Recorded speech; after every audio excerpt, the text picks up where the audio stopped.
Hey there, fellow seekers of wisdom. Today, let's embark on an epic journey through the book of 2 Samuel, and I'll help you visualize it like the most incredible RPG campaign you've ever experienced. Picture this. Our story begins with David, who's essentially just leveled up from shepherd to king. But unlike your typical game tutorial, this promotion comes with some serious complications. The previous king's son, Ishbosheth, isn't exactly thrilled about giving up the family business, leading to what we might call a server-wide PvP conflict. Now, imagine David as your main character, starting with high charisma stats, but facing increasingly difficult moral challenges. He conquers Jerusalem, turning it into his capital city. Think of it as establishing your main hub in an open-world game. But here's where the story gets really interesting. David's greatest triumph comes when he brings the Ark of the Covenant to Jerusalem. In gaming terms, think of it as acquiring the ultimate legendary artifact that boosts both your kingdom's spiritual and political power levels.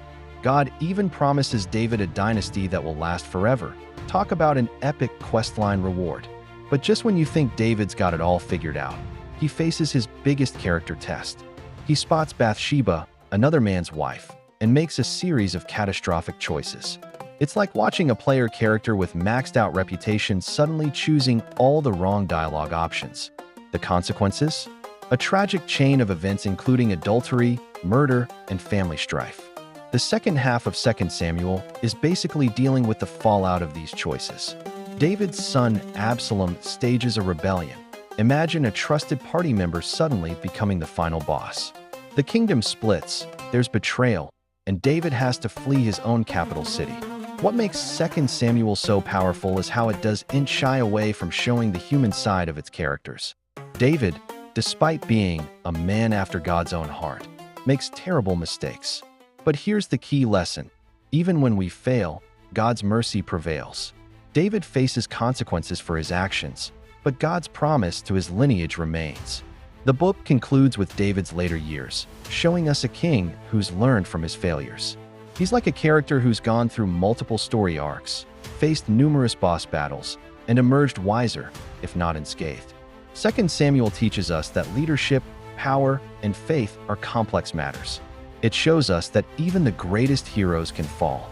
But with genuine repentance and God's grace, restoration is possible. It's not just ancient history. It's a living story about power, consequences, and divine mercy.